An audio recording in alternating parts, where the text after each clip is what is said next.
Muy buenas noches. Estamos con el renovado placer acá desde Unión TV de poder llegar hasta ustedes con La Noche Menos Pensada. Óscar Ferraro, buenas noches. Hola Marcos, ¿cómo estás? Excelente. Sí, Todo me bien. alegra mucho. Rubén Ovelar, buenas noches. Muy buenas noches, mi querido Marcos. Hola, Óscar. También el afectuoso y muy especial abrazo a todos quienes en sus casas sintonizan Unión TV para ver La Noche Menos Pensada. Óscar y Rubén, en reiteradas ocasiones en el programa hemos encarado el tema de las universidades de garage, las universidades ilegales, las universidades que están al margen de la ley y el nivel de formación, digamos, el nivel académico de esas instituciones, que en muchos casos no llena la expectativa de la gente. Recientemente citamos un caso de una doctora en Brasil que estuvo por Paraguay estudiando medicina en una facultad de una universidad privada y ni siquiera terminó la carrera, pero ella habilitó una clínica que tampoco estaba habilitada y falleció una influencia muy importante de Brasil en su clínica y saltó a la luz de que ella estuvo estudiando por Paraguay. Eso fue hace unas semanas atrás. Hace pocas semanas. Bueno, ante esta situación cobra realmente importancia la institución a la cual esta noche vamos a conocer un poco más. ¿Por qué? Porque es la formadora de miles de profesionales de gran nivel en Paraguay, de los médicos estoy hablando. Y digamos, hay una diferencia grande todavía entre esta institución, la Facultad de Medicina de la Universidad Nacional de Asunción, y su componente, el Hospital de Clínicas, con relación a otras universidades. Sí, y haciendo historia, es la primera escuela de formación de médicos acá en el Paraguay. Creo que data del siglo antes de 1900. Siglo XIX. Ya empezó el siglo XIX. Sí. Entonces, por eso es que estamos muy agradecidos por la presencia acá del director general del Hospital de Clínicas, el doctor Jorge Giubi. Buenas noches, doctor. Gracias por tu presencia. Muy buenas noches. Muchas gracias. Me siento honrado de compartir con usted esta amena charla. Sí, la Facultad de Medicina data de 1889. Fue la primera unidad formadora de profesionales médicos en el país, ¿verdad? Y bueno, siguió su devenir dentro de la historia, dentro de la sociedad paraguaya, ¿verdad? Uniéndose después el Hospital de Clínica como hospital de escuela en 1894, ¿verdad? Ahora el 19 de julio cumplimos 130 años dentro de lo que es la salud pública en el país y varios de los hoy encumbrados colegas, ¿verdad? Que están y ejercen la medicina en el país, ¿verdad? Son egresados de nuestra casa de estudios. ¿Pero cómo se creó la universidad y quiénes fueron los primeros profesores? ¿De dónde venían?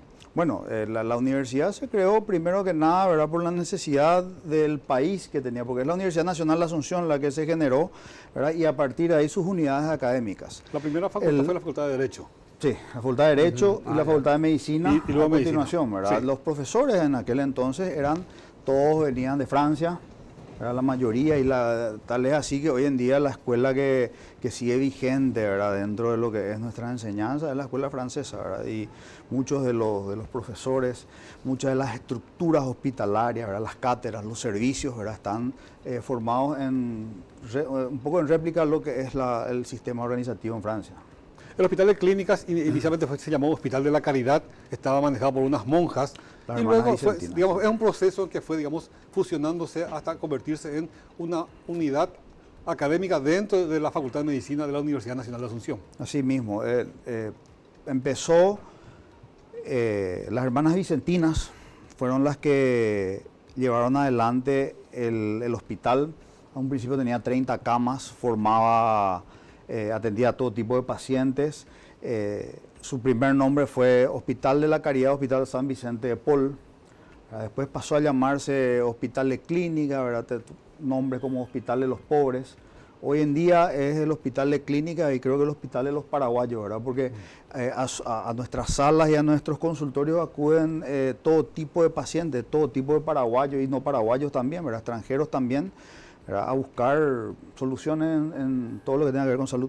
O sea, se creó la Facultad de Medicina y el Hospital de Clínica, mejor dicho, unos años después de haber terminado la guerra de la Triple Alianza. Sí, unos 10 años después. Sí. Se estaba recuperando Paraguay cuando se crea. Pero hay una fuerte ascendencia o descendencia con la escuela francesa, ¿verdad? Sí. Justamente un médico el doctor Rivarola, Carlos María Rivarola, estuvo estudiando en Francia con un grupo de estudiantes, ¿verdad? Y médico paraguayo que fue y estuvo allá, ¿no? Entonces, ahora que estás diciendo eso, encaja un poco en el sentido de que hay muchos becados. Muchísimo, hasta hoy día tenemos muchos colegas que están becados en Francia, ¿verdad? De hecho, la Facultad de Medicina tiene convenio con más de 30 países en donde podemos hacer intercambio de profesionales de pregrado y de posgrado, o sea, estudiantes de pregrado y profesionales de posgrado. Tenemos en Francia muchos colegas, ¿verdad? Algunos de ellos que ya se quedaron por allá, ¿verdad? Por ejemplo, en cirugía pediátrica ahora mismo tenemos gente que está ejerciendo cirugía pediátrica dentro del hospital de clínica que fue formada en Francia, ¿verdad? Y muchas otras especialidades también que tienen una ascendencia y que tienen un valor formativo dentro de nuestra sociedad. Doy un ejemplo rápido, ¿verdad? El profesor doctor Nelson Arellano, por ejemplo, él es el jefe del programa de trasplante hepático, ¿verdad? El único programa de trasplante hepático en el país. Él es una persona que se formó en la Facultad de Medicina, se formó en el Hospital de Clínicas con Residentes y fue a Francia en la época del profesor Jacques Balançat, que él promovió a mucha gente que vaya a Francia, y él tuvo una labor destacada en Francia, llegando a ejercer cargos directivos como cirujano en áreas muy importantes y en el área de trasplante, ¿verdad? Hasta que después él decidió volver al país para volcar todo, ¿verdad? Lo que él sabe dentro de lo que es la medicina paraguaya. Siendo grande la tentación de quedarse allá, de tener, digamos, acceso a una medicina cada vez más avanzada y, por supuesto, tener una mejor remuneración económica. Categórico, él habiendo ya conquistado, porque es difícil que alguien vaya a otro país y conquiste a los estamentos, a las instituciones, y llegue a ocupar cargos de preponderancia, ¿verdad? Y él lo hizo y en esas condiciones volvió al país para ayudarnos. Director, el hospital de clínica siempre ha sido el hospital de los pobres, ¿verdad? De los paraguayos, ¿verdad? Y especialmente de la gente más necesitada. Ahora que están en un local hermoso, ¿verdad? Porque verdaderamente es muy lindo comparando también algunas cosas. Estamos viendo justamente en pantalla. Estamos viendo, sí. Y verdaderamente sigue siendo el hospital de los pobres, ¿verdad? Sigue siendo, categórico. ¿Y cómo bueno, usted podría explicarnos quiénes pueden acceder a eso? Porque a mí me dijeron que aquellos que tienen seguros de IPS, por ejemplo, no acceden. ¿Eso es cierto? No es así. No es así, ¿verdad? No, todos los pacientes, hay ciertas peculiaridades dentro de lo que es el hospital de clínica. El hospital de clínica es una dirección de la Facultad de Medicina, es la herramienta docente de la Facultad de Medicina, es un hospital escuela. La Facultad de Medicina depende de la Universidad Nacional de Asunción. En ese contexto tenemos algunas regulaciones que, por ejemplo, la gratuidad de la atención está dada para todos los pacientes siempre y cuando el servicio social así lo evalúe, porque es importante que nosotros podamos hacer diferencia entre el paciente, ¿verdad? Tenemos nosotros pacientes que son labriegos, que vienen del interior del país, de San Pedro, ¿verdad? Que no tienen un ingreso fijo, no tienen una capacidad. Claro. Ese paciente tiene un 100% de exoneraciones versus una persona que muchas veces tiene 2, 3, 4, 5, 6 salarios mínimos de ingreso, ¿verdad? Que puede pagar un porcentaje. Inclusive a esa persona se le hace una exoneración dentro de los aranceles, ¿verdad? El 80% de los aranceles de la institución están exonerados. ¿Y cuánto tiempo demora asistencia social como para corroborar si tiene o no 10 minutos. ingresos suficientes? ¿Así de rápido? Rapidísimo. Ahora, yo estoy pensando no tanto en lo que puedan pagar, sino en la calidad, como usted estaba diciéndonos antes de comenzar, en la calidad de los profesionales, ¿verdad? Porque esa es la parte importante también. Justamente, si bien tenemos problemas presupuestarios donde el presupuesto no nos da para poder ofrecerle y brindarle, por ejemplo, todos los medicamentos que necesita un paciente, nosotros podemos cubrir, por ejemplo, a los pacientes que vienen de urgencia, podemos cubrir en un 50, 60% de sus necesidades de medicamentos. Al paciente que está internado podemos cubrir entre 40 y 50% de las necesidades que tiene de medicamentos y de insumos, ¿verdad? El resto es un gasto bolsillo que tiene el paciente, ¿verdad? Eso no hay que negar, es una realidad, ¿verdad? Debiendo de ser, y lo que nosotros queremos es que sea absolutamente cubierto, ¿verdad? Pero en ese contexto nosotros tratamos de brindarle toda la asistencia a todos los pacientes, ¿verdad? Y muchas veces algunos aranceles nos ayudan a cubrir ciertas cuestiones, ¿verdad? De esos pacientes, ¿verdad? Pero la gratuidad está dada en un 80%, inclusive aquellos que tienen un poder adquisitivo elevado, porque hemos tenido gente, ¿verdad?, de poder adquisitivo muy elevado, que se han hecho tratamientos de alta complejidad, porque esa es la virtud, ¿verdad? El hospital de clínica y con sus recursos humanos que suplen todo ese déficit presupuestario que tenemos, porque ellos se empeñan y se esfuerzan, son los que realmente hacen que se mueva ese hospital, los residentes, los médicos de planta, los especialistas, todos aquellos que se formaron y que vienen a volcar otra vez sus conocimientos dentro de la institución, y también aquellos que se formaron dentro del país, porque nuestro país no es despreciable en cuestiones de formación, ¿verdad? Somos muy buenos y los profesionales paraguayos son muy buenos y son muy codiciados en el resto del mundo. En ese contexto, como le digo, ese déficit presupuestario que tenemos se suple con los recursos humanos maravillosos que tenemos y altamente capacitados. Doctor, hace minutos Oscar preguntó a ver si había, era un óbice, una muralla, el hecho de que uno pertenezca al IPS y que se le pueda tratar o no en el hospital de clínica, y manifestaste que no existe ningún inconveniente. Ahora, la pregunta es, ¿por qué la gente elegiría, en lugar de un hospital público normal, elegiría el hospital de clínicas? Porque la resolutividad que puede dar una institución de salud es muy importante.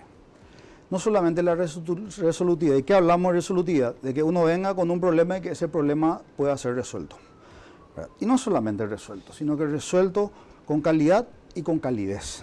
Es importante y la gente vuelve realmente a donde fue bien tratado, a donde le tuvieron en cuenta, donde lo trataron realmente como un ser humano, ¿verdad? Hoy en día la despersonalización de la medicina genera a que muchos médicos, la vesícula, el pie diabético, el hipertenso, ¿verdad?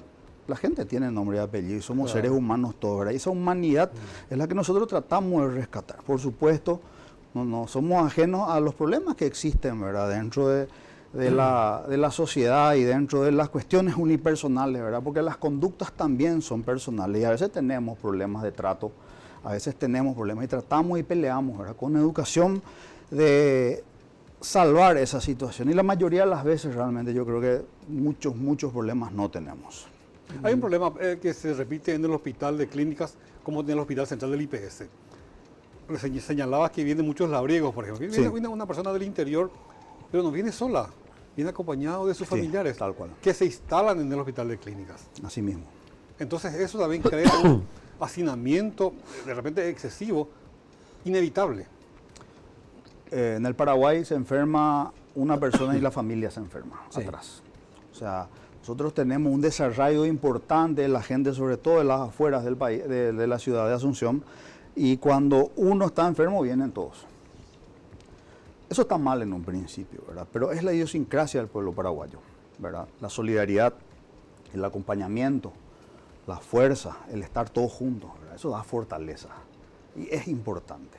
Nosotros también como médicos le queremos hacer sentir al paciente que no está solo, estamos nosotros peleando con ellos. Estamos ahí, pero esa sobrepoblación nos perjudica como institución, a todas las instituciones públicas del país. ¿Por qué? Porque primero se genera un hacinamiento, como usted dijo. No tenemos lugares suficientes, porque sí tenemos lugares para aquellas personas que vienen del interior. Tenemos albergues. En el hospital tenemos albergues, por ejemplo, para la terapia intensiva. Nosotros tenemos terapia intensiva en adultos, en niños, y tenemos albergues para cada paciente, tenemos albergues para una persona por lo menos, ¿verdad? Que esté relativamente cómoda. No tenemos todas las comodidades, pero sí tienen un techo, tienen ventilador, tienen lugar, tienen baños propios, tienen lugar donde cocinar a veces si necesitan, ¿verdad? Y nosotros tratamos de asistirle también. Después tenemos otros albergues, que es el albergue que está, nuestras hermanas vicentinas siguen trabajando con nosotros, ¿verdad? De hace 130 años. Y ellas siguen manejando un albergue que ellos acogen a gente que viene del interior y pueden estar ahí también a todo lo que lleve el tratamiento. Pero eso tiene límites, ¿verdad? La infraestructura es limitada. Entonces podemos albergar seguramente a un familiar por paciente, pero no a 2 familiares por paciente y mucho menos a 3. Claro. Doctor, yo sé que hay un lugar muy emblemático y muy importante ahí, que es la parte de pediatría, donde los chicos, ¿verdad?, en cantidades, pues yo vi eso, ¿verdad?, y en un tiempo estuve mirando y fui a visitarlo justamente. Ese es un lugar donde trabajan muchas fundaciones, ¿verdad? Sí, así mismo. La importancia, ¿por qué cito esto también? Porque ahora que está tan en moda el problema de las ONG, hay ONG que trabajan de manera solidaria en el hospital. Es así, ¿verdad? Así mismo, hay muchas organizaciones no gubernamentales, fundaciones que son también ONG, ¿verdad?, que funcionan directamente codo a codo con ciertos servicios, en pediatría, en nefrología pediátrica, en el área de hemato-oncología adulto, por ejemplo, ¿verdad?, donde tratamos a los niños con enfermedades hematológicas. Ellos ayudan mucho a suplir muchas veces ese déficit presupuestario que tenemos con medicamentos, con insumos, algunos análisis laboratoriales que no tenemos, algunos análisis laboratoriales que no hay en el sistema público y que son prohibitivos para un paciente, ¿verdad? Por ejemplo, un análisis de médula ósea que tiene que ir a los Estados Unidos, por ejemplo, o a Buenos Aires, ¿verdad? Muchas veces esas fundaciones, esas ONG se encargan de ese tipo de Aquí mismo análisis. tenemos un compañero que dirigió una fundación muy La Fundación importante, Renal del Paraguay. la Fundación Renal del Paraguay, ¿verdad?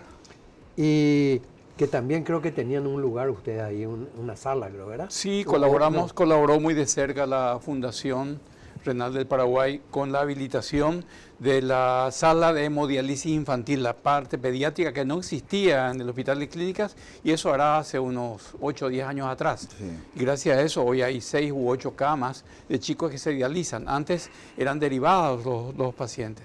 Y el área inclusive es completo, se habían donado equipos de hemodiálisis, el sistema de tratamiento de agua que se precisa con alta calidad, la formación de enfermeras especializadas para atención de chicos. Sí. O sea, yo me imagino también, Oscar y doctor, el hecho de que muchas ONG están colaborando muy de cerca con el Hospital de Clínica. El caso de Azoleu, por ejemplo, con la parte oncológica. Con la parte hemato-oncológica Azoleu, sí. FREPA sigue trabajando, ¿verdad?, con nefropediatría. Sí. Todo lo que hicieron, ¿verdad?, hoy se reforzó. Seguimos teniendo, imagínense, las mismas plantas de tratamiento de agua que funcionan súper bien.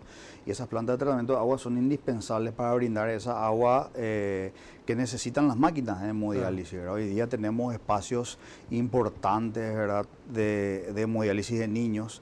Y tal es así también que se hacen diálisis peritoneales, ¿verdad?, que son aquellas que no requieren del sistema de máquina, se puede hacer en la casa. Eso ayuda a evitar mucho ese desarraigo que existe del paciente que tiene que venir constantemente o estar atado a la máquina 3 veces por semana, ¿verdad? Y sí, son colaboraciones muy importantes, ¿verdad? Y que bueno, creemos que van a seguir. Doctor, señalaba recién que gran parte de los medicamentos ustedes le proveen a los pacientes. ¿Eso está, digamos, adquirido con el presupuesto de la Facultad de Medicina, sí, o también con aportes de estas organizaciones? Nosotros tenemos un cuadro básico de medicamentos, ¿verdad?, que es lo que creemos necesario. Nosotros tratamos de asistir principalmente a aquellos pacientes que vienen a las urgencias de las terapias intensivas, ¿verdad?, que son los lugares donde el impacto es mucho mayor siempre. Y tratamos de brindarle. Realmente la capacidad del hospital está entre el 50 y 60% de asistirle a esos pacientes con medicamentos. Más no podemos, ¿verdad?, porque el presupuesto nos limita. Muchas de estas fundaciones sí tenemos, por ejemplo, la Fundación Santa Librada, por ejemplo, que los pacientes acuden a ella y pueden brindar, por ejemplo, medicamentos para cirugías, antibióticos que son muchas veces muy caros, ¿verdad?, para la adquisición, ¿verdad? Pero la mayoría del grueso de los medicamentos que le digo se adquieren con presupuesto de la Facultad de Medicina. Doctor, ¿cuál es la capacidad hoy actual del Hospital de Clínicas en cuanto a cantidad de camas que tiene y cantidad de personas que puede atender en asistencia, en atención médica? Bueno, diaria, nosotros tenemos mensual? Una capacidad instalada en el Hospital de Clínicas de 600 camas, de las cuales 56 son camas de terapia intensiva, adultos, pediátricos y neonatales. Nosotros tenemos una capacidad y tenemos una ocupación de entre el 85 y 90% de nuestras camas. O sea, constantemente tenemos entre 480 a 540 pacientes internados dentro del hospital. De todas las especialidades. En todas las especialidades, ¿verdad? El Hospital de Clínicas tiene absolutamente todas las especialidades dentro de lo que es el espectro de oferta médica que se puede dar. Tenemos una capacidad de atención y lo que estamos haciendo, ¿verdad? Y las estadísticas anuales, la del 2023, estuvimos atendiendo alrededor de 650.000 pacientes en consultorio externo, tuvimos alrededor de 15.000 cirugías. ¿En el año? Sí, en el año. Somos uno de los hospitales que más cirugías tienen en el país. Tuvimos en los servicios de urgencia, tuvimos alrededor de 250.000 pacientes atendidos en el año. Si bien tenemos lugares que atienden muchos pacientes, hay que tener en cuenta que como el hospital de clínica es un hospital de referencia, su servicio de urgencia también recibe pacientes complicados. Entonces, dentro de la gama de los pacientes que recibimos pacientes con muchas patologías que muchas veces requieren muchos recursos humanos, mucha logística, mucha medicación. Hablando rápido y pronto, son pacientes que le cuestan caro al sistema de salud por su complejidad. Claro. Entonces nosotros tenemos la capacidad resolutiva y nosotros los recibimos de todo el eje de metropolitano, ¿verdad? Y aledaños, nosotros recibimos pacientes, ¿verdad?, de alta complejidad para su resolución. Usted es cirujano, ¿eh? ¿Cómo? Usted es cirujano, Yo soy cirujano general. Hago laparoscopía y... Vamos a ir al corte. Sí. Soy cirujano, vamos al corte. Ya que usted habla de soy cirujano, vamos al corte. Un corte. Enseguida regresamos acá desde Unión TV con La Noche Menos Pensada. How do you do?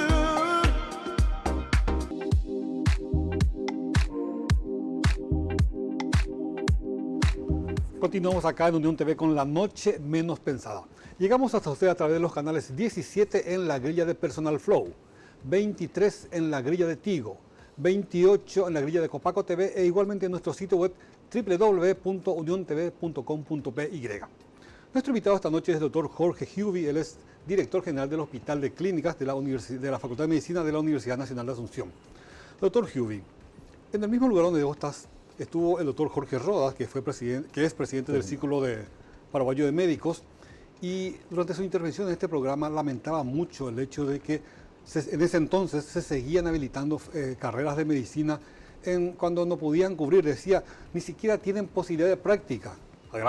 Ahí la gran diferencia con la Facultad de Medicina de la UNA, ¿verdad? Entonces, como señalaba yo al principio, el tema de estas universidades que no convencen su nivel académico para lo que, digamos, uno pueda pedir en el futuro, es el servicio de esta gente. Por eso es que cobra mucha importancia un médico que sale de la Facultad de Medicina.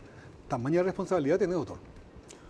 Sí, el rigor de la docencia médica es y debe ser muy estricto.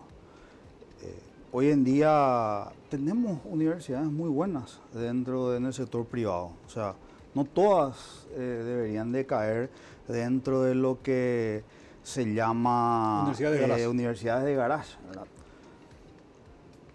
Sencillo el tema, aquí hay leyes y se tienen que cumplir, nada más. Las leyes están dictadas para que el rigor de la formación sea el necesario para generar un producto, porque nosotros como institución académica generamos un producto. ¿Qué producto queremos? Nosotros queremos un producto competente, útil a la sociedad, que sea capaz de tener formación continua, o sea, que se siga formando, ¿verdad?, y que esté habilitado dentro de todos los rigores de la ley, que la ley exige para la práctica médica en este caso.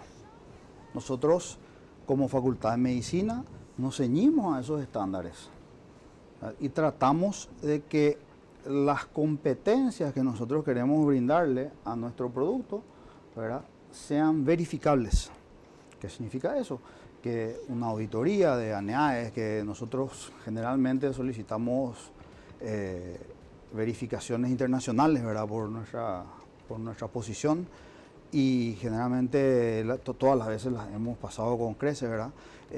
El hospital escuela es una herramienta importantísima, ¿verdad?, pero la formación es fundamental y sobre todo, no solamente la formación, sino la verificación de que el producto va a ser realmente útil a la sociedad. ¿Qué hace eso? Disminuye los incidentes que existen en la práctica médica. Eso le da seguridad al paciente y al que practica la medicina. Doctor Huby, esto implica un conocimiento mucho de salud pública en el caso de un director general de asistencial.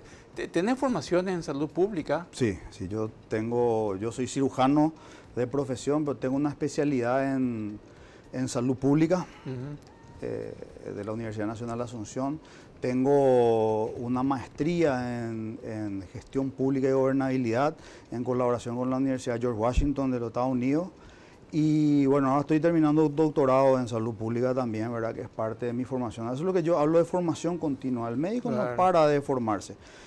A mí en lo que me toca, que es hoy en día la administración pública, creo que es fundamental tener conocimientos y herramientas para poder tomar decisiones. Las decisiones tampoco son unipersonales, ¿verdad? La gestión de cada uno depende del equipo que pueda formarse y de la calidad de gente con que uno se rodea, ¿verdad? Y eso es fundamental. Entonces, me parece que la idoneidad de las personas que están en lugares que se toman decisión es obligatoria. Ni siquiera lo digo que optativa, es obligatoria. Hablaste recién de la cantidad de camas que tienen habilitadas, ¿verdad? Sí. Y la cantidad de profesionales entre médicos y paramédicos del Hospital de Clínicas. Nosotros tenemos, y la Facultad de Medicina forma médicos en la filial Asunción y en la filial Santa Rosa de la Guaraga. Formamos kinesiólogos, instrumentadores quirúrgicos y podólogos. Tenemos 4 carreras y en esas 4 carreras infringimos el mayor rigor académico posible. De modo que el producto realmente sea, como dije, útil a la sociedad y a sí mismo, sin generar riesgo a nadie. Nosotros tenemos médicos dentro de, o sea, personal de salud, entre médicos y enfermeras tenemos alrededor de 3.000 a 3.500, ¿verdad? Entre médicos y enfermeras. Y tenemos personal administrativo alrededor de 1.000 funcionarios administrativos. Casi 5.000 personas, sí, ¿sería?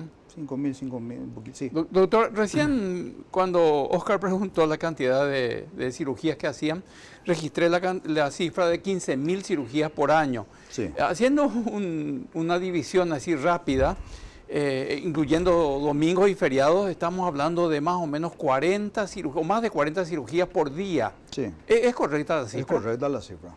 Nosotros tenemos quirófanos que están destinados a cirugía general. En total tenemos 20 quirófanos. Quirófanos que están destinados a cirugía general y sus especialidades. Quirófanos que están destinados a cirugía pediátrica y ginecobstetricia. ¿Verdad? Y tenemos otros procedimientos que se hacen dentro de la institución, ¿verdad? Que tienen que ver con procedimientos quirúrgicos, ¿verdad? Sí, se están haciendo, hoy en día inclusive estamos apuntando a aumentar nuestro número, aumentando más quirófanos y estamos realizando cirugías de lunes a viernes en un promedio de entre 55 y 60 cirugías al día.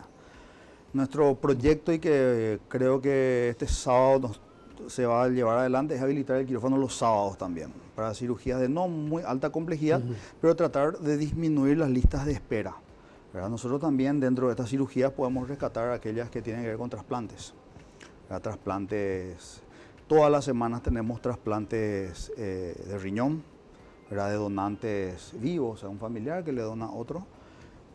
Y también cuando surgen donantes cadavéricos, también el equipo se aboca y generan el procedimiento en ese paciente que está necesitando. Un paciente que sale de la máquina de diálisis a la vida normal es fantástico. ¿Cuáles son los otros trasplantes que realizan en el hospital? Hacemos trasplante de médula ósea, trasplante en niños y en adultos, hacemos trasplantes óseos. Nosotros tenemos un banco de tejidos justamente en la sede de Sajonia, donde podemos almacenar, ¿verdad? Una vez que nosotros, nuestros equipos de ablación retiran órganos para trasplantar, también se retiran huesos, ¿verdad? El hueso también es un elemento de trasplante, córneas, hígado. Y el día lunes de la semana pasada, martes de la semana pasada, el Instituto Nacional de Ablación y Trasplante nos habilitó para trasplante cardíaco. Ya, van a poder hacer. Entonces, vamos a ir avanzando, ¿verdad? Tenemos los profesionales. ¿Y los equipos también? Tenemos los equipos. Estamos viendo la logística, los insumos, estamos trabajando con el Ministerio de Salud muy de cerca. Yo quiero destacar que el trabajo del Hospital de Clínicas con el Ministerio de Salud es muy, muy íntimo. Nos ayuda mucho en lo que tenga que ver con logística, insumos, medicamentos, para que nosotros podamos también mejorar un poquitito. O sea, a pesar de la estadística que tenemos más capacidad, entonces ir ayudando un poquitito a disminuir todas esas listas de espera. Hace poco... Es que el alivio que le dan a usted al Ministerio de Salud es impresionante. Lo que pasa es que existe un concepto erróneo de que existe el paciente del IPS, el paciente del Ministerio de Salud y el paciente del Hospital de Clínica. No debería. Acá somos todos paraguayos. Sí. Acá no existe yo soy esto, yo soy aquello. O sea, el trato jamás va a ser diferente porque yo soy de aquí o yo soy de allá. Entiendo las prerrogativas del IPS, ¿verdad? Porque es un seguro social. Entonces se entiende que exista una restricción de acceso a los asegurados, perfecto. Pero ni el Ministerio de Salud ni el Hospital de Clínicas tienen esa restricción y nosotros atendemos a todos por igual. Doctor,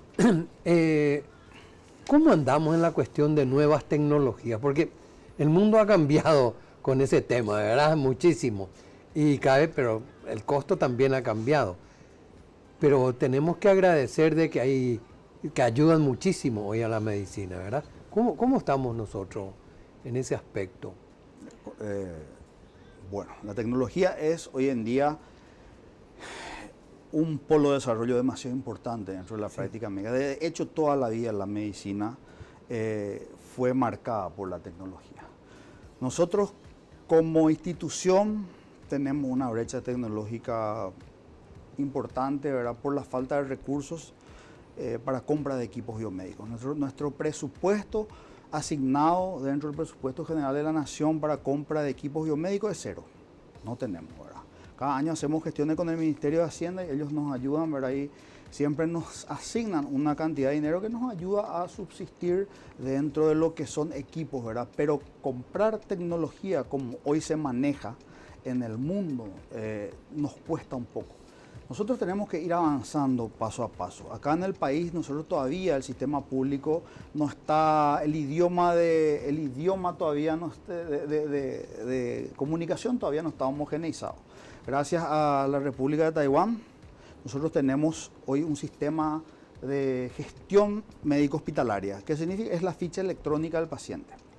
Nosotros primero que nada tenemos que avanzar en eso y universalizar eso, porque eso nos va a dar los datos que nosotros necesitamos para tomar decisiones. Es una herramienta importantísima y a partir de ahí sí podemos avanzar en la coayudancia de todo lo que es tecnología, inteligencia artificial, por ejemplo. Hoy en día la inteligencia artificial cumple un rol importantísimo dentro de lo que es la medicina en todos los aspectos, desde el área diagnóstica al área terapéutica. Hoy en día hay endoscopios para hacer endoscopías digestivas altas, por ejemplo, colonoscopías, que tienen sistemas de coayuda de inteligencia artificial. Por supuesto, la decisión siempre está a cargo del ser humano, ¿verdad? Pero la inteligencia artificial ayuda a disminuir muchísimo las brechas de errores. Y eso nos ayuda a avanzar, a dar tratamiento oportuno, tratamiento que podemos considerarlo curativo muchas veces. Entonces, nosotros necesitamos ir paso a paso y necesitamos instalar aquí. Yo llegué la semana pasada de un workshop en Taiwán sobre aplicación de inteligencia artificial a la medicina. Y podríamos decir fácilmente que estamos nosotros todavía unos 100 años atrás de países del primer mundo y en cuestión de logística nada más y organización. Sí. Nada más. Desde los procesos de pedir un turno, de llegar al hospital y registrarse, de tener que procesar un laboratorio. Hoy día el contacto humano con la sangre es solamente quitar la sangre, después van un tubo y un sistema se encarga. Perdón, un momentito, ¿por qué le hago esta pregunta también? Tuvimos la suerte de estar con unos médicos que nos decían, ahora podemos hacer consultas vía telemedicina, ¿verdad? Porque eso es muy importante, es parte de una tecnología también nueva, ¿verdad? Que un paciente que esté allá lejos pueda hacer un contacto con un médico acá. Nosotros tenemos una experiencia muy interesante en lo que es telemedicina en el Hospital de Clínicas. De hecho, durante la pandemia se desarrolló en forma importante y hasta hoy hay ciertos servicios que siguen manejándose por telemedicina. ¿Qué pasó? En la pandemia, como hubo una cuarentena total. La restricción. ¿Qué pasó? Muchos pacientes hipertensos, diabéticos, que tenían que acudir a sus controles, dejaron de ir a sus controles.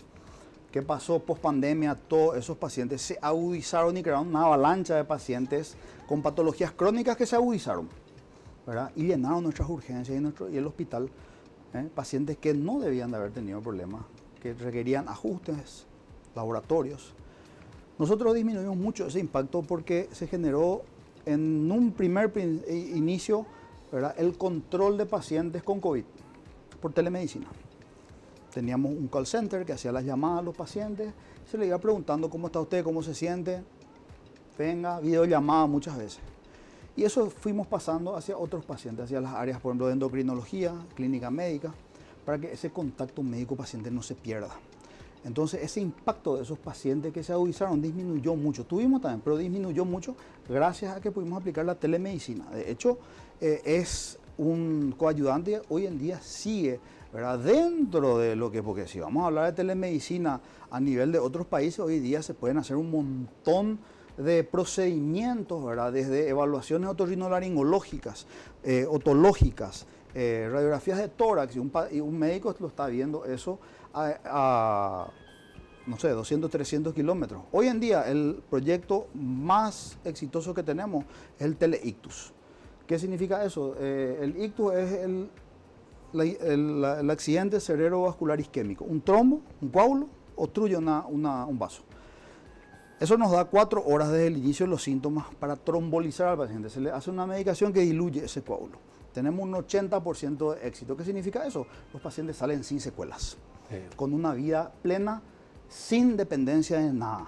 Entonces, ahora mismo, trabajando con el Ministerio de Salud, tenemos el epicentro del código ictus en la Facultad de Medicina, en la urgencia del Hospital de Clínicas, ¿verdad? Y tenemos contacto directo con Coronel Oviedo, con Caguazú, con centros que contactan al neurólogo, ¿verdad? Le hacen ver la tomografía y se decide la terapéutica en ese concepto. Y es muy exitoso y está funcionando muy bien. Doctor, es usual, lamentablemente es usual el hecho de las críticas de equipos que no funcionan como ecocardiógrafos, tomógrafos, resonancia magnética, rayos X. ¿Cómo estamos con el mantenimiento de los equipos en el Hospital de Clínicas, doctor? Tratamos de tener cobertura de seguros de mantenimiento, o sea, hacemos contratos de mantenimientos para equipos. Por ejemplo, hasta hace meses teníamos el único resonador público. Hoy en día nuestra resonancia magnética ya cumplió su vida útil, ¿verdad?, por la cantidad de pacientes que siempre absorbimos. Tenemos que tenerla, un equipo alto costo, un equipo que tiene que estar funcionando siempre. Tenemos bajo contrato de mantenimiento, ¿verdad?, así como otros equipos dentro del hospital.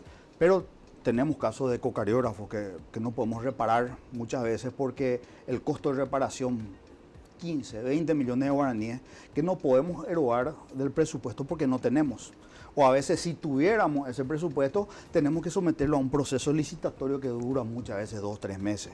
Entonces, ¿qué pasa? El equipo está y tiene un downtime que es el peor de los momentos, de que cuando el equipo no funciona, es donde más caro cuesta el equipo. Entonces, en ese contexto tratamos de mantener todos nuestros equipos bajo cobertura de mantenimiento, ¿verdad? No podemos hacerlo, ¿verdad? Es así que a veces tenemos equipos que caen y que lamentablemente eso repercute directamente en la ciudadanía, ¿verdad?, en el paciente que viene. ¿Y cada cuánto renuevan esos equipos, doctor? Y cada vez que podemos realmente. No. Lamentablemente, ¿verdad? Y toda administración debería de generar un proceso de recambio tecnológico, ¿verdad? No solamente el mantenimiento correctivo y preventivo, ¿verdad?, sino un recambio tecnológico. Nosotros hoy en día seguimos utilizando equipos de la donación de Japón, ¿verdad?, del año 2000, ¿verdad? Funcionan y seguimos utilizando porque, bueno, es la necesidad que tenemos. Otro corte. Enseguida regresamos acá desde Unión TV con La Noche Menos Pensada. El doctor. Show me love.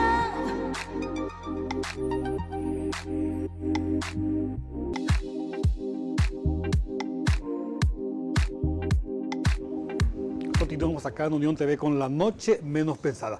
Nuestro invitado esta noche es el director general del Hospital de Clínicas de la Facultad de Medicina de la Universidad Nacional, el doctor Jorge Huby. Doctor Huby, hablamos al inicio del programa que los inicios del Hospital de Clínicas fue en el siglo XIX. Así mismo. Allá en el viejo hospital, ya estaba en el siglo XXI, mucha gente ya se acostumbró a que el Hospital de Clínicas ya está instalado en San Lorenzo, muchos estudiantes ya, digamos, la mayor parte de su carrera ya lo hacen ahí. Pero sin embargo, el viejo edificio allá que está, o no sé, Varadero, o Sajonia, o San Antonio, como sea, ¿verdad? Sigue funcionando, ¿verdad? Sigue funcionando. Tenemos ese edificio que está ahí histórico. Ahora tenemos lo que es la Facultad de Medicina y lo que es el Hospital de Clínicas. El Hospital de Clínicas también tiene un museo ahí que es muy interesante, que invito a todos, ¿verdad?, a conocer ese museo. donde se pueden ver, primero están todas las promociones, desde las primeras promociones hasta las últimas promociones, los nombres de los egresados. ¿En qué horario, Y, doctor? se puede visitar desde las 7:30 de la mañana hasta la 1 de la tarde. Correcto. De lunes a viernes. Hay eventos y a veces se abre sábado, por ejemplo, la noche, hubo hace poco la noche de los museos, Sí, por ejemplo, sí, y sí. estuvo incluido el Museo de la Facultad de Medicina, estuvo incluido dentro de... Correcto. Bueno, y ahí podemos ver, no sé, cuestiones anecdóticas, por ejemplo, un libro de cátedra. Los libros de cátedra son los libros que los jefes de servicio hacen, ¿verdad? Y que anotan todas las actividades diarias, ¿verdad? Por ejemplo, hoy hubo recorrida, hemos visto 30 pacientes. Hay un Una libro- especie de bitácora. Es la bitácora, sí. Hay esto, por ejemplo, reza al final, dice, suspendemos actividades académicas por conflicto bélico en el Chaco. ¿Verdad? Fue cuando... En plena sí, guerra. en plena guerra, ¿verdad? Y fue cuando se cortaron las actividades de la institución y todos se abocaron ahí al frente de batalla, como médicos, por supuesto, inclusive muchos estudiantes. Sí. Entonces, esa labor que cumplieron muchos de nuestros Sí. antecesores, ¿verdad? También es loable, ¿verdad? Y ese espíritu es el que tiene el Hospital de Clínica. Los ¿verdad? heridos de la guerra del Chaco, de los guerreros que combatían en el Chaco, venían a recibir servicios en el Hospital de Clínica en aquel entonces. ¿Qué se sabe de eso? Realmente no tengo datos, pero no descarto, ¿verdad? Como era un hospital El- instalado y el uno de los pocos hospital hospitales... estaba en Mariscal Estigarribia. había un hospital de campaña, hospital de campaña, Mariscal de Estigarribia, campaña. sí. Después venían ahí donde está... Punta Rieles, creo que venían en Exactamente. tren, después bajaban, ¿verdad? Y muchos me supongo que venían a Claro, acudir, ¿verdad? Realmente no tengo datos Y- voy a investigar un poco eso. la, porque casa, quiero la saber. antigua Casa Mayor, que está cerca del puerto, también era este lugar donde atendían... Sí. Y en la parte histórica, una parte, Rossmann murió ahí en el hospital, ¿verdad? 1977. El carnicero. El carnicero De Riga. de Riga. Riga. Riga. Fue un famoso nazi que creo que vino a la Argentina, después vino a instalarse acá en Paraguay y tuvo una patología, que no recuerdo la patología, pero sí fue tapa de diario, era un famoso diario de que hasta hoy está vigente, ¿verdad? Quitó en tapa, ¿verdad? La muerte de este criminal de guerra nazi, ¿verdad? Y fue uno de los tantos ilustres, ¿verdad? Realmente... O sea, mucha gente ilustre a lo largo de O sea, no sé si 130 ilustre, ¿verdad? años. Porque fue un criminal, ¿verdad? No, Pero, no, pero- llamó claro. la atención que esté ahí. No, al ¿verdad? margen de Era Rossmann, médico, mucha ¿no? gente ilustre Sí, pasó. sí, mucha gente pasó por las salas del hospital. Realmente en los 130 años que estamos cumpliendo no podría ni siquiera calcular cuánto, ¿verdad? Porque lo que sí, la mudanza del hospital de Sajonia a San Lorenzo cambió mucho lo que es la estadística del hospital, ¿verdad? Nosotros, la parte materno-infantil se mudó en el 2001 empezó a funcionar en San Lorenzo. Nos quedamos toda la parte general de medicina general allá en el Hospital de Clínicas Viejo y en el 2012 nos mudamos. En el año 2012 nosotros tuvimos, así para ejemplificar, en consultorio externo tuvimos 75.000 pacientes. Y en el 2013 en el nuevo hospital tuvimos 212.000 pacientes. Se Se triplicó. triplicó. Se triplicó. Nuestras consultas en urgencias allá teníamos alrededor entre 25 y 30.000. ¿Qué pasó acá? Ese año aumentaron a 99.000. O sea, ¿qué pasa? La geografía cambió. Cambió. El lugar donde estaba el hospital de clínica en Sajonia era poco accesible. No quedaba al paso. Ahora donde estamos entre las dos principales arterias de Entrada nuestro y salida país, del Ruta país. 1 y Ruta Claro. 2. Sí. ¿Verdad? Y es el epicentro prácticamente hoy en día de lo que es el acceso al área metropolitana. Doctor, dijiste que en estos 130 años del Hospital de Clínicas, muchísimo tipo de gente fue a parar en el Hospital de Clínicas. Entonces ya no se convierte solamente en el Hospital de los Pobres. ¿Es hospital de todos? Es el hospital de todos. Hoy en día nosotros Legisladores tenemos legisladores que han recibido tratamiento exitoso, ¿verdad? Dentro del hospital. Tenemos todo tipo de personas, de todo tipo de poder adquisitivo, de todos los estratos, ¿verdad? Gente con mucho poder adquisitivo, ¿verdad? Y gente de lo más humilde, ¿verdad? Y la atención es de hecho igual y la misma para todos. Realmente buscamos que todos se sientan protegidos y asistidos por el hospital. En los últimos años del estronismo, doctor, Clínica se convirtió en un bastión en la lucha contra la dictadura. Y no porque haya sido una cueva de comunistas precisamente, sino que porque uno analiza y ve, si un estudiante de derecho, un abogado que sea político es normal, ¿verdad? Porque por el contenido de su profesión. En cambio, un médico está en contacto con los pobres y ve la realidad social de muy de cerca. Eso para mí explica un poco que muchos médicos inclusive después se hayan dedicado inclusive a la política. Sí, así, tal cual. El hospital en sí, todos los hospitales son vitrinas de todo lo que ocurre en la sociedad, de la realidad social y del pueblo que necesita. Nadie va al hospital para pasearse o para conocer. Claro. Uno va al hospital con los mayores problemas de salud, muchos de ellos prácticamente sin solución, ¿verdad? Por los estadios avanzados en que llegan.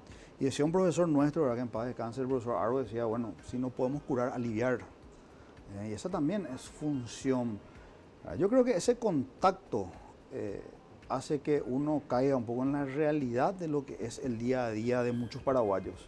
A veces otras profesiones no tienen ese roce social que nosotros tenemos desde estudiantes, en donde podemos ver y reconocer el sufrimiento del país. ¿Verdad? Y vemos que son cuestiones reales, cuestiones del día a día, que cuando nosotros muchas veces estamos en alguna fiesta o estamos cenando con la familia, hay gente que sigue sufriendo porque la enfermedad no para, tampoco distingue, está ahí siempre constante. Bueno, yo creo que ese roce social es lo que sensibilizó a mucha gente y que buscó realmente el cambio social que se requiere, sin ser cuna de comunistas, sin ser nada de lo que siempre se tildó, ¿verdad? Por cuestiones realmente estratégicas muchas veces, Sí. ¿verdad? Pero sí por la necesidad de generar un cambio, ¿verdad? Y los cambios se generan iniciando los cambios, ¿verdad? No existe un cambio o no existe una solución que se dé en el día a día. No hay pero solución mágica. tenemos que iniciar los procesos y tenemos que nosotros ser el cambio. Doctor, yendo un poco a la parte de trasplantes, Sí. ¿es dable pensar que un trasplante hepático o uno del corazón es mucho más oneroso, mucho más costoso que uno de córneas, por ejemplo? En ese caso, con la limitada disponibilidad del hospital de clínicas, ¿quién cubre esa parte o gran parte de ese presupuesto que conllevaría un trasplante como de los que mencioné? Nosotros priorizamos, nosotros tratamos y muchas veces nuestro presupuesto quitamos una parte de modo que podamos cubrir casi el 100% de esos trasplantes. Nosotros, por ejemplo, hablando rápido y pronto, lo que es trasplante renal, por ejemplo, lo que hicimos fue crear o generar kits de trasplante, en donde nosotros tengamos todo listo para el donante y para el receptor. Entonces que no falte nada, porque era anecdótico antes un trasplante. Me acuerdo cuando empezamos o en la facultad iba a haber un trasplante, era una cuestión anecdótica y paraba todo el hospital, no se hacía más nada. ¿Verdad? Hoy en día esos trasplantes, voy a contar una anécdota, vamos a ver si se entiende. Un día voy subiendo en el ascensor, ¿verdad? Y me dice, un colega me dice, ¿se está haciendo un trasplante? ¿En serio? Le dije, sí, me dice. ¿Vos no sabías? Me dice, no, le dije, qué gusto, le digo. Me dice, Dios mío, ¿cómo soy el director y no sabes? Me dice, yo le digo, al contrario, feliz estoy, le dije, porque antes teníamos que estar así listos para ir a fiar en la farmacia, teníamos que estar previendo y ver de dónde quitar Los insumos. algunos insumos, el hilo. Y hoy que a mí nadie me haya avisado, para mí es un logro de gestión, no mío solo, ¿verdad? Sino de todo lo que componen, ¿verdad? La gente, el que trasplanta, ¿verdad? La enfermera, los administrativos que Pues están ya atrás, se convirtió en rutina. se convirtió en una rutina. Qué lindo ¿verdad? eso. Y Está eso, bien eso, eso ¿no? realmente Claro. a mí, al contrario, le dije, no, me siento muy bien, ¿verdad? Y hoy en día es así. Antes, como le digo, paraba toda la estructura hospitalaria para poder hacer un trasplante. Hoy en día se hace. Doctor, una de las enfermedades que hoy notamos muchísimo es la de los diabéticos, ¿verdad? ¿Tienen también en el hospital de clínica algún departamento o algo que se encarguen de eso? Tenemos el departamento de endocrinología y el departamento de obesidad que está que trabajan en conjunto, ¿verdad? Y trabajan también con el área de cirugía, lo que es cirugía bariátrica. Hoy en día sabemos que la cirugía bariátrica no es meramente un procedimiento para bajar de peso. Sabemos que un bypass gástrico hace que un paciente diabético prácticamente revierta o disminuya sus requerimientos de insulina o de coayudantes de hipoglicemiantes orales, ¿verdad? La cirugía bariátrica en realidad se llama cirugía metabólica. ¿Y hacen Por eso en supuesto, clínicas? Sí, se hace, en clínicas se hace. Y tenemos ahora un convenio con el Ministerio de Salud que todos los medicamentos que del programa de diabetes del Ministerio de Salud están disponibles en el hospital para todos los pacientes. De acuerdo a su parecer, doctor Giovi, la cantidad de médicos que egresan de la Facultad de Medicina de la UNA y de las otras universidades, ¿dan abasto para las necesidades del país? Hoy en día desconozco a nivel país cuántos médicos se están formando. Nosotros estamos egresando anualmente entre 230 a 250 médicos. Existe un problema de concentración, porque si nosotros analizamos la densidad de médicos por habitantes en Central, vamos a ver que sobrepasamos seguramente las expectativas. Pero si analizamos a nivel país, seguramente nos quedamos cortos. Hoy en día faltan médicos resolutivos, médicos bien formados, pero también necesitamos la descentralización de la complejidad médica. ¿Qué significa eso? Nosotros necesitamos que otros hospitales sean resolutivos. La medicina no sirve de nada que sea gratis y no es accesible. ¿Y qué significa accesibilidad? Que un paraguayo pueda tener un tratamiento aquí en Asunción y que pueda tenerlo en Pedro Juan Caballero, que pueda tenerlo en Mariscal Estigarribia, que pueda tenerlo en Fuerte Olimpo. Por supuesto que la medicina compleja, pero así se tiene que centralizar, ¿verdad? Porque no es lógico que en un país de 6 millones de habitantes nosotros tengamos 4 o 5 hospitales de alta complejidad donde se hagan cuestiones, ¿verdad?, que se pudieran hacer en un solo lugar, centralizar, optimizar el gasto, optimizar los recursos humanos, optimizar la formación de pacientes, así como la tecnología. No sirve de nada tener ciertos equipos en lugares donde no hay gente que pueda... Mencionaste la filial de Santa Rosa de la Guaralhú. Sí. Exactamente, específicamente, ¿qué tiene? ¿Hospital? Nosotros ¿Solo hospital? tenemos un área de consultorio, tenemos un convenio de práctica con el hospital regional ahí de Santa Rosa de la Guaralhú y tenemos hoy en día alrededor de 50 a 60 médicos que egresan de la facultad de la filial.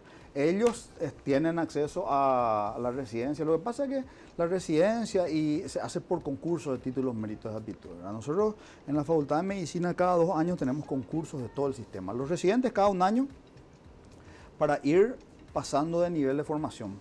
Pero el resto de los médicos y los estamentos médicos tenemos, cada 2 años concursamos. ¿Verdad? ¿Qué significa eso? Que yo, por más que tenga 20 años dentro de la facultad, si yo opto por un cargo y concurso y viene otro colega y me gana, bueno, yo quedo fuera. Doctor, Eso trata de mantener un poco el nivel también. 2 preguntas en una. Sí. ¿Cuál es el grado de éxito, el índice de éxito para los trasplantes hepáticos, en primer lugar? ¿Y por qué no se realizan trasplantes de pulmón todavía acá en Paraguay? Bueno, voy a hablar de la realidad nuestra respecto a la serie de trasplantes hepáticos que se hicieron. Ahora el programa está un poquitito parado, pero se va a reactivar. Ahora ya pudimos solucionar ciertas cuestiones con equipo, ¿verdad? Que en realidad no era una cuestión ya de capacidad, no era sino era la oferta nacional, no había un equipo y bueno, ahora conseguimos y bueno, se va a reactivar. Pero de los 13 trasplantes que se hicieron, 11 fueron exitosos, ¿verdad? Eso habla de un buen porcentaje de éxito. Por supuesto, una serie que debe continuar y que, bueno, esperemos que continúe. Y el trasplante de pulmón, realmente, si uno ve la literatura, no tenemos experiencia acá en Paraguay, pero si uno ve la literatura internacional, ve que la logística es inmensa, los costos son elevados y la sobrevida post-trasplante no es muy importante. Entonces nosotros hoy en día todavía no estamos entrando dentro de el proceso en el cual un trasplante pulmonar no sea útil o exitoso. ¿Verdad? Hasta hoy los pacientes van a tener que ir al exterior, ¿verdad?, para realizarse un trasplante y la tasa de éxito tampoco es muy elevada todavía. Y por el contrario, hay que tener mucha fe porque lo mismo ocurría con el trasplante de hígado. El paciente tenía que ir al extranjero. Hoy en día eso se hace acá. Entonces tenemos que apuntar a a Doctor, hacer las cosas. ¿cuál es el futuro del hospital de clínica? Habida cuenta que estás mencionando que hay un índice de ocupación de camas de 85-90% y en forma creciente la cantidad de pacientes que van al hospital de clínicas. ¿Cuál es el futuro próximo? Nosotros queremos brindarle al paciente, queremos un sinceramiento del presupuesto, queremos darle al paciente realmente toda la medicación para sus tratamientos y poder brindarle toda la logística y el respaldo necesario para que ese paciente pueda realmente volver a su casa, reintegrarse a la sociedad o salir de este mundo dignamente. El futuro depende de nosotros. Nosotros tenemos que abocarnos y entrar en lo que es el rigor del control, ¿verdad? La informatización hoy en día es necesaria. La informatización genera todo tipo de rastros de control, porque cuando se hace algo dentro de un sistema informativo quedan huellas, ¿verdad? Eso genera transparencia, genera capacidad de rendir cuentas, ¿verdad? Que es lo que nosotros queremos, rendir cuentas y que nuestra gente realmente tenga lo que se merece. Incorporación de tecnología también es parte del futuro, ¿verdad? Pero nosotros no podemos correr sin antes gatear y caminar. Así que yo creo que hay mucho por delante, hay mucho por hacer todavía, mucho por mejorar y sobre todo la salud pública en general, ¿verdad? Hacer que sea accesible sobre todo. Doctor, esperemos que a corto plazo podamos volver a invitarte para que nos cuentes que han solucionado bastante o se ha avanzado bastante en el acceso a rubros para acceso a tecnología, o que la robótica no sea un sueño lejano en el hospital de clínicas. Te agradecemos mucho por tu presencia esta noche. No, a ustedes muchas gracias, le agradezco, fue un honor para mí compartir con ustedes y estoy a disposición. Me sentiría muy feliz de volver a estar con ustedes. Bienvenido siempre. Muchas gracias. Muchas gracias, doctor. Muchas gracias. Bien, muchas gracias por su atención. Será hasta el próximo programa.